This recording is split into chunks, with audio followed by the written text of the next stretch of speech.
Under గ్రౌండ్లో mobile shop. Venu పనీపాట లేకుండా జులాయిగా తిరుగుతూ ఉండేవాడు. ఊర్లో అతన్ని తిట్టనోడు లేడు. అలాంటి వేణు ఒకరోజు తన ఫ్రెండ్ శివ దగ్గరకొచ్చి, అరే మామా, నాకు 50,000 కావాలి. 50,000? ఎందుకురా? నేను మొబైల్ షాప్ పెడదామనుకుంటున్నా. మొబైల్ షాపా? ఎందుకు పాడైందిరా? చుట్టుపక్కల ఎన్నున్నాయో ఎరికేనా? Full competition. వదిలేయి. అరే, వాళ్ళంతా భూమి మీద పెట్టినరా, కానీ నేను తెలివిగా భూమి లోపల పెడుతున్నా. Under ground mobile shop. ఆ షాపు చూసేదానికన్నా జనాలు వస్తారు. వచ్చిన వాళ్ళు ఏదో ఒకటి కొంటారు. నీకింత తెలివి ఎప్పుడు వచ్చిందిరా? నాకు ఎప్పటి నుంచో తెలివుంది గాని, ఇస్తావా? సరే చూద్దాం అని చెప్పాడు. వేణు తన దగ్గరున్న డబ్బు, శివ ఇచ్చిన డబ్బు కలిపి అండర్ గ్రౌండ్లో మొబైల్ షాప్ పెట్టాడు. చాలామంది కస్టమర్స్ వస్తున్నారు. శివ అప్పు కూడా తీర్చేశాడు. ఆ కస్టమర్స్ ని చూశాక వేణులో దాగి ఉన్న మోసకారి బయటకొచ్చాడు. జనాలందరూ మనల్ని మంచిగా నమ్మిండ్రు, ఇక మన పని మొదలు పెడదాం అని అనుకుని తన షాపులో మూలకున్న సంచిలో ఉన్నవన్నీ తన ముందు వేసుకున్నాడు. అవన్నీ మొబైల్ ఫోన్ స్పేర్ పార్ట్స్. పాత ఫోన్ల పార్ట్స్ అన్ని గుత్త లెక్క కొనుక్కొచ్చిన. ఇప్పుడు ఇవన్నిటిని ఫోన్ చేసి కొత్త మోడల్ ఫోన్లని 50% డిస్కౌంట్ ఇచ్చి అమ్ముతా. పిచ్చి జనాలు ఎగబడి కొంటారు అని అనుకుంటూ చాలా ఫోన్స్ చేసి వాటిని కొత్త ఫోన్లాగా మార్చాడు.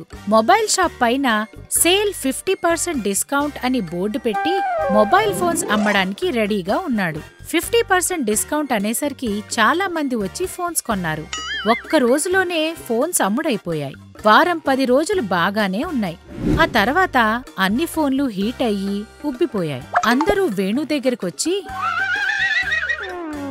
కొత్త ఫోన్ అని చెప్పి డొక్కు అమ్మినావు. ఈ ఫోన్లు వేలేటట్టున్నాయి. మా పైసలు మాకి, నీ ఫోన్ నువ్వు తీసుకో అని అందరూ అన్నారు. అందరి మాటలు విన్న వేణు, ఎవరు మీరు? మీకు నేను ఫోన్ అమ్మినట్టు రసీదు ఉందా? బిల్ కాగితం ఉందా? ఎవరు అని అన్నాడు.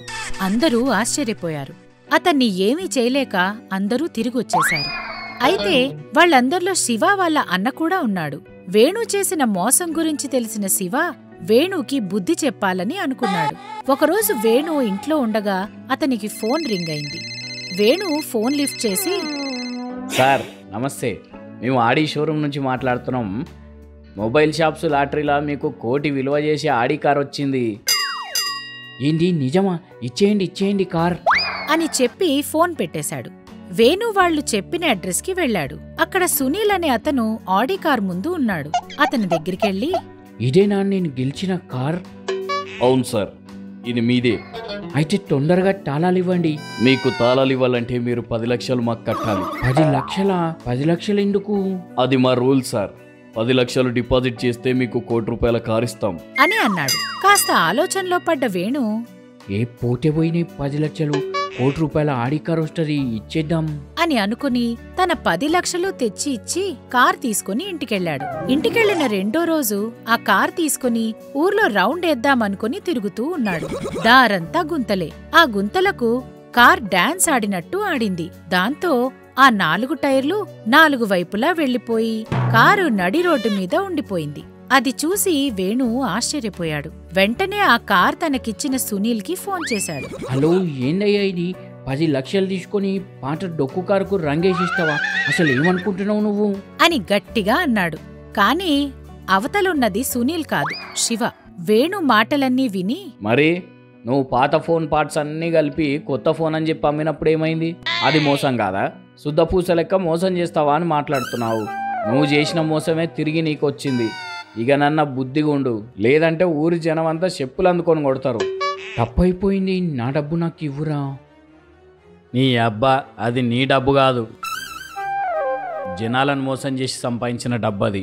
అందుకే ఆ జనాలకు పనిచేసిన. ఇప్పటికైనా మారు, లేకుంటే పోలీసులకు చెప్పి నిన్ను బొక్కలేయించి మక్కిలి రగ్గొట్టిస్తా అని చెప్పి ఫోన్ పెట్టేశాడు. చాచా, నేను వేసుకున్న ప్లాన్ నన్నే కొట్టింది. నేను తీసుకున్న గొయ్యిలను నేనే పడ్డా. చేతులకొచ్చిన సొమ్ము మళ్ళా చేజారిపాయే అని అనుకుంటూ వేణు బాధపడుతూ ఉన్నాడు. రండి, ప్రకృతి మనల్ని ఏ విధంగా కాపాడుతుందో ఈరోజు మనం తెలుసుకుందాం. కొన్ని సంవత్సరాల క్రితం ఒక నిర్మానుషమైన ఊరుండేది. అక్కడ ఎవ్వరూ ఉండేవారు కాదు. కేవలం చంద్రయ్య అనే ఒక వ్యక్తి మాత్రమే ఉండేవాడు. అతనితో పాటు ఒక కుక్క కూడా ఉండేది.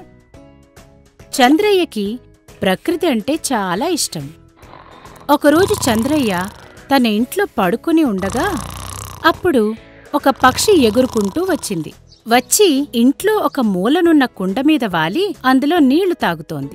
ఇటు చంద్రయ్యకి తెలివొచ్చింది. కాని చంద్రయ్య ఆ పక్షిని ఏమీ అనలేదు. కాని అక్కడే ఉన్న కుక్క మాత్రం పక్షిని చూసి మొరగడం మొదలుపెట్టింది. పక్షి భయపడి ఎగిరిపోయింది. మరుసటి రోజు పొద్దున్నే చంద్రయ్య తన వద్ద ఉన్న పార తీసుకుని ఆ ఊరి కొంచెం దూరంలో ఉన్న ఖాళీ మైదానానికి వెళ్లాడు. తను వెళ్లిన చోట ఉదయం నుండి సాయంత్రం వరకు ఒక గొయ్యని తవ్వాడు. అప్పుడా గొయ్య దగ్గర ఒక చిన్న మొక్కని నాటాడు. తను తాగడానికి తీసుకొచ్చిన మంచినీళ్ళని ఆ మొక్కకి పోశాడు. సాయంత్రం కాగానే తిరిగి ఇంటికి వచ్చేశాడు. అలా ప్రతిరోజు అదే చోటుకు వెళ్లి గొయ్య తవ్వుతూ మొక్కలు నాటుతూ వాటికి నీళ్లు పోస్తూ ఉండేవాడు. ఈ విధంగా రోజులు, నెలలు, సంవత్సరాలు గడిచిపోయాయి. ఆ చిన్న చిన్న మొక్కలు ఇప్పుడు పెద్ద పెద్ద చెట్లుగా మారిపోయాయి. ఇప్పుడు ఆ చిన్న గొయ్య కాస్త పెద్ద చెరువుగా మారిపోయింది. ఒకరోజు ఒక పక్షి ఎగురుకుంటూ వచ్చి ఒక చెట్టు మీద తన గూడుని కట్టుకుంది. అది రోజంతా అటూ ఇటూ తిరిగినా సాయంత్రం కాగానే తన గూటికి చేరుకునేది.